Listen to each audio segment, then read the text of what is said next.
Assalamualaikum warahmatullahi wabarakatuh. Kami dari kelompok 8 ingin mempresentasikan hasil diskusi kami yang bermateri analisis makroekonomi dan investasi.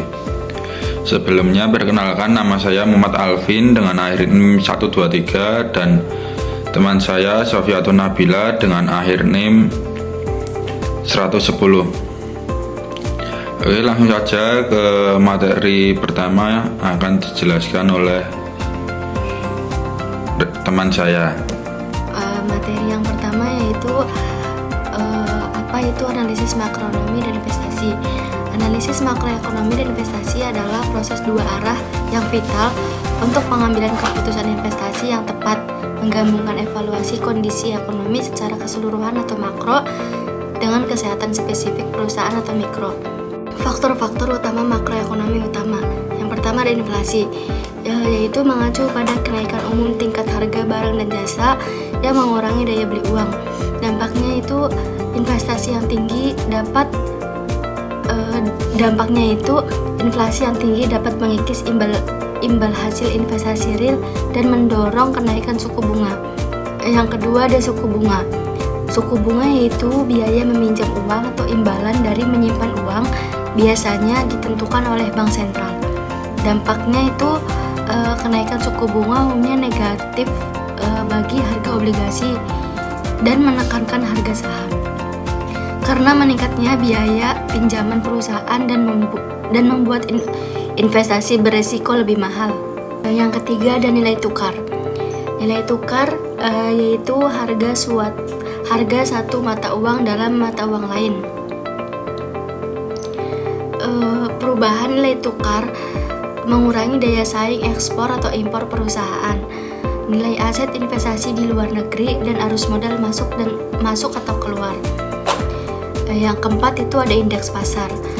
Indeks pasar yaitu indikator statistik yang mencerminkan nilai dan kinerja sekumpulan saham atau aset lainnya, misalnya indeks harga saham gabungan atau IHSG. Dampaknya itu indeks pasar mencerminkan sentimen dan kondisi pasar secara keseluruhan, berfungsi sebagai benchmark atau kinerja portofolio. Selanjutnya ada urgensi analisis makro dan mikro terhadap investasi. Yang pertama itu ada analisis makro atau top down, yang mengukur risiko sistematis pasar, membantu investor memahami kondisi ekonomi luas yang memengaruhi semua investasi seperti resesi atau perubahan kebijakan moneter. Yang kedua itu menentukan alokasi aset, membimbing keputusan tentang jenis aset yaitu saham, obligasi dan properti yang harus diutamakan berdasarkan siklus ekonomi saat ini. Yang ketiga itu peramalan kinerja pasar, memberikan kerangka untuk memproyeksikan arah pasar secara keseluruhan. Geografis di sebelah kanan menyediakan kunci untuk wilayah geografis yang diberi kode warna yang ditampilkan dalam diagram lingkaran. Geografis ini mencantumkan Afrika, Asia, Australia, Eropa, Amerika Utara, dan Amerika Selatan, masing-masing dengan warnanya yang sesuai untuk membantu penonton dengan cepat mengidentifikasi benua dari negara-negara yang ditampilkan. Amerika Serikat adalah kontributor tunggal terbesar perekonomian global, itu mencapai 24,32% dari PDB dunia. Diikuti oleh Tiongkok sebesar 14,84%, menyoroti dominasi dan mempengaruhi kedua negara tersebut. Bersama dengan kekuatan ekonomi utama lainnya seperti Jepang dan Jerman serta negara-negara lain, mereka secara kolektif membentuk struktur ekonomi global yang beragam. Contohnya itu seperti gambar yang di samping. Gambar itu menunjukkan diagram lingkaran tersebut menunjukkan PDB ekonomi global yang mewakili nilai total moneter atau nilai pasar dari semua barang dan jasa jadi yang diproduksi di wilayah suatu negara atau kawasan dalam periode waktu tertentu sebagai persentase dari total dunia. PDB adalah ukuran luas dari produksi domestik suatu negara secara keseluruhan dan berfungsi sebagai kartu skor komprehensif dan dari kesehatan ekonomi negara tertentu. Diagram ini diatur berdasarkan benua, dengan setiap potongan diberikan kode warna untuk sesuai dengan wilayah progresif tertentu. Terus selanjutnya ada analisis mikro atau bottom up.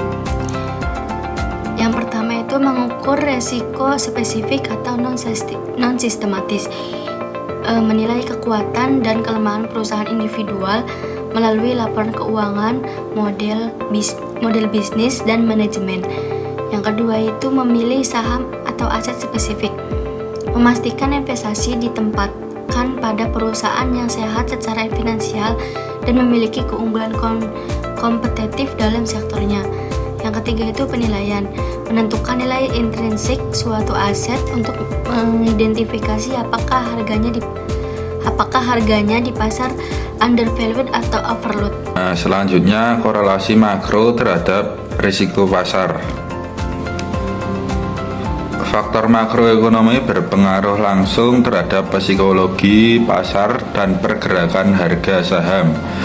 Investor perlu memahami hal ini supaya bisa memperkirakan risiko di masa depan.